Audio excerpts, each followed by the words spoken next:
Hello, beautiful souls. This is your host, Shakira Moore, and welcome to episode 5 of the Perspective Matters podcast. Today's topic is one that we really don't talk about, and it's a topic I want to explore, and it's going to be a little bit uncomfortable to do this, but we grow when we step outside of our comfort zone. Have you ever seen someone with something and said to yourself, "That's nice. I wonder where she got it," or "I wonder where he got that"? And if you're so inclined, you may even ask, "Oh, where did you buy that?" Have you ever seen a guy with a girl and asked, "How did he end up with her?" Or the reverse? Has something amazing ever happened to you and you share it with people close to you? And rather than hear, "Congrats, I'm so happy for you," what you hear instead is, "How did that happen? How did you get that job? Where did you find him?" Or, "How can she afford to buy that apartment?" Yeah, I heard the last one. That was said about me. The nerve of people to question when good things happen to you. The nerve of you to question when amazing things happen to people. Now, I have a Jamaican proverb that is the perfect springboard to dive into this issue, and here goes.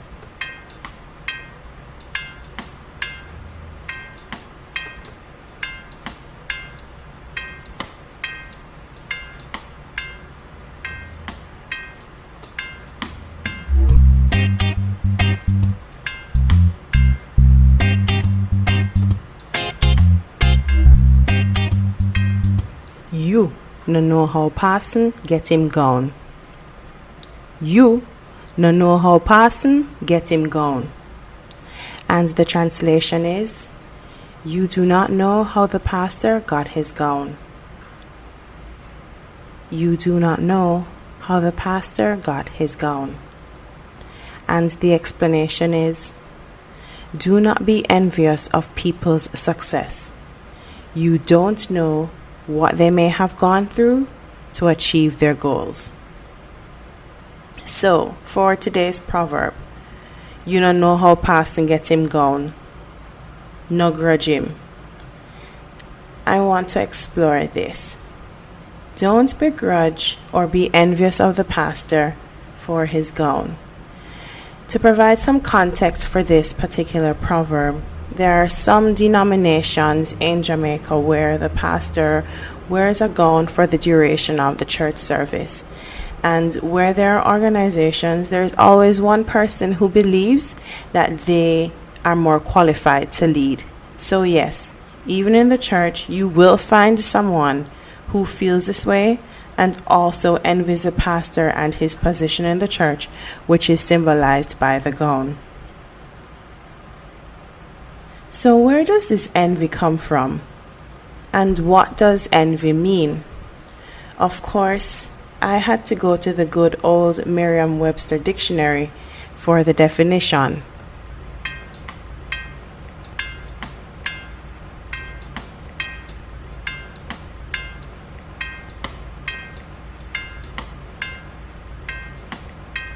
Envy is defined as a painful or resentful awareness of an advantage enjoyed by another, joined with a desire to possess the same advantage. The psychological definition of envy is: envy refers to the often painful emotion caused by an awareness of an advantage enjoyed by another person. It is a complex, socially repugnant emotion made up of a mix of inferiority feelings, hostility, and resentment. Envy is different from admiration, which is a delight and approval inspired by another person, Admiration can foster a desire to emulate another person's success, whereas envy breeds a competitive desire to outdo and even bring the envied person down in some cases. Envy may seem like greed, but greed involves an insatiable desire for more and more of something, rather than desire for a particular thing possessed by a particular person. Envy is also different from jealousy. Envy involves two people and occurs when one lacks something enjoyed by another. And I want to zero in on the last two sentences in the psychological definition of envy. Envy is also different from jealousy. Envy involves two people and occurs when one lacks something enjoyed by another. How does envy look in a friendship, and what are the signs? There are 5 signs I'm going to share of things they do, and 2 signs of things they don't do. So here goes. They think about the things they envy, be them tangible or intangible, and they ruminate about how your attributes diminish them, at least in their own mind. You are a rival in their eyes, and they are super competitive. They're always negative. They downplay your successes or sweep your success under the rug altogether. They try to make you look less significant so they can put themselves on a pedestal, at least in their own mind.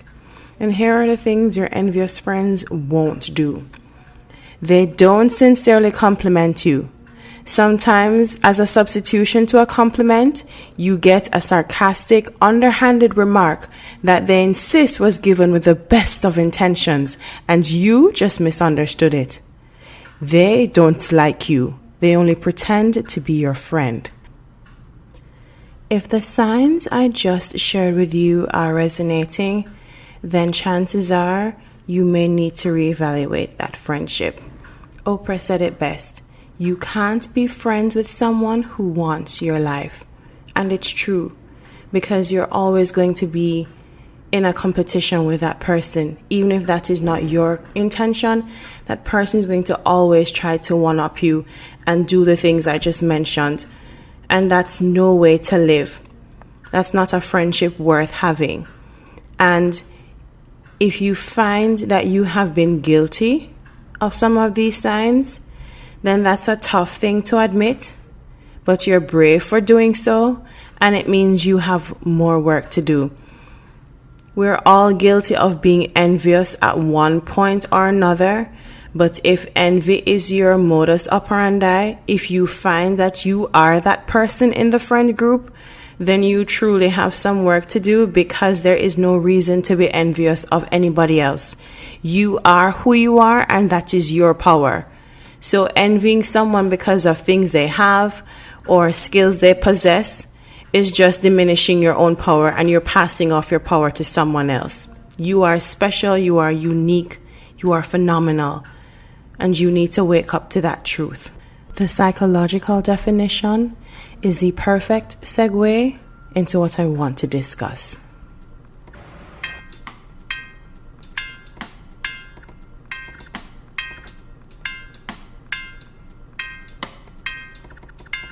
That word lack is the key word in this entire discussion. If not for this feeling of lack, envy would be a non-issue. So what is this lack mindset? The lack mindset is the belief that there is not enough to go around. There is not enough wealth, not enough opportunities, not enough seats at the table, not enough pie, not enough men, not enough women, not enough space on the planet, not enough resources available. There just isn't enough. So that is why you may hear the rhetoric like, go back to where you came from. Outside of the obvious racist ideology and bigotry, this idea that you are here to take what's mine and I must share mine and it's not enough, can explain this pitiful behavior. Now, according to Malcolm X, and I quote, "Envy blinds men and makes it impossible for them to think clearly," end of quote. So this is why some of us find ourselves envying others, because we have this belief that there isn't enough. Now, when you believe, act, and accept that there isn't enough, and you are unable to be prosperous, you are engaging in what Stephen Covey, the author of 7 Habits of Highly Effective People, termed as the scarcity mentality or lack mindset. A person who is trapped in this mindset or this mentality lives in a fear-based world, and this fear of not enough limits their thinking, shields their talents and skills, distorts their perspective, and makes it difficult for them to achieve personal success. Living with this perspective makes it challenging to take risks and really robs them of happiness and joy in their life. And of course, I have to quote Oprah. Oprah said, "If you look at what you have in life, you'll always have more. If you look at what you don't have in life, you'll never have enough," end of quote. Now let me just pause here and ask this. How many restaurants do you see when you go to grab a bite at the food court in the mall? Now I pause to ask this question just in case you might be struggling with the idea that there isn't enough. So back to the question. How many do you see when you stand in that food court? At least a dozen, right? All of them offering something different. Now if they can coexist in that space, what makes you any different? Now let's take a look at the beauty industry. When you walk into Sephora, anybody and their mother has an eyeshadow palette on that shelf. Yet, every last one of those products flies off the shelf like hot bread. In what was said to be an oversaturated industry, Rihanna came and dominated. Now for me, oversaturation is the buzzword used by people with a lack mindset. When others succeed, you should be happy. If they can do it, so can you. The success of others does not in any way lessen the chances of you succeeding. If anything, it should motivate you to keep pushing forward, right? So, how do you reprogram yourself? How can you shift this mindset? Well, start with the truth. You replace the lies with truths. You start by telling yourself that you are worthy of every good thing this world has to offer. If you don't believe you're worthy, then how are you going to accept any truth? You are worthy. The universe in all its infinite wisdom, God in all the wisdom and power decided to fashion you just as you are. There is no other you. There was no other you, and there will be no other you. You are who you are, and you need to own that power. That is your superpower. Iyanla said it best. If you want a real experience of serenity, look for the good, affirm the good, acknowledge the good in yourself and in everyone else. Stephanie Leihart has a powerful way of expressing that you are worthy. And she says, I am an original. I have no desire to be like you, her, or them. This unapologetic, exquisite black queen is unmatched. There is absolutely no reason for me to compete, copy, or envy other women. I rock on a phenomenal level. And that's the kind of thing, or those are the kinds of things that you need to tell yourself. You are phenomenal. There is absolutely no reason for you to compete or be envious of any other man or woman. So now that we've established that we are worthy, what other truth do you need to hear and accept? Second truth you need to hear and accept. There is an abundance in this universe, and this universe will never run out. You can get yours, I can get mine, and you getting yours doesn't stop me from getting mine.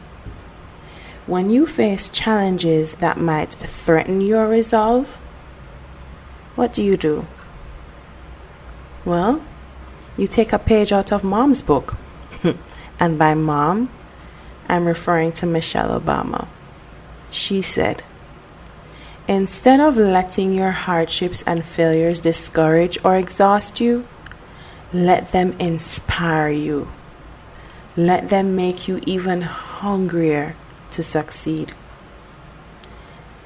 I'm not gonna lie, it takes work. It will take work. This is the work that you will have to do. Daily remind yourself of these two truths. If you want to stand in the mirror and repeat them to yourself, then do it. Whatever you choose, let your actions reflect your belief. Be deliberate in your choices. Do not act out of a default programming. Why is it so important for you to reprogram your mind? It is important to have this shift if you want to take back your power.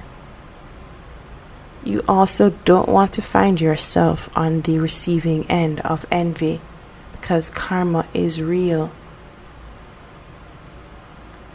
Charlie Reese has the perfect way of expressing this. Quote, "It is never wise to see or wish for another's misfortune. If malice or envy were tangible and had a shape, it would be the shape of a boomerang." Remember, our actions do not happen in isolation. They are linked to our future selves. They are linked to our children, those alive and yet to be born. We do not exist in a vacuum.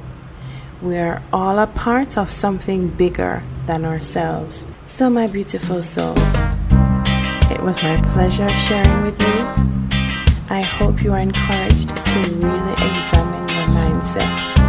If you find anything remotely looking like this scarcity mindset, you will commit to replacing the lies with the truths. 1, you are worthy of all good things. 2, the universe is abundant and will never run out. 3, gratitude is the key to unlocking all of the blessings in your life. Thank you so much for listening. Please leave me a comment on this or any other episode on the Apple Podcast. A 5-star rating will also be greatly appreciated. So share this with your friends and loved ones, and don't keep this goodness to yourself. Spread the love. There's plenty to go around. There are 2 sides to every coin. Just flip it to get the full view. Until next time, catch you next week. Bye.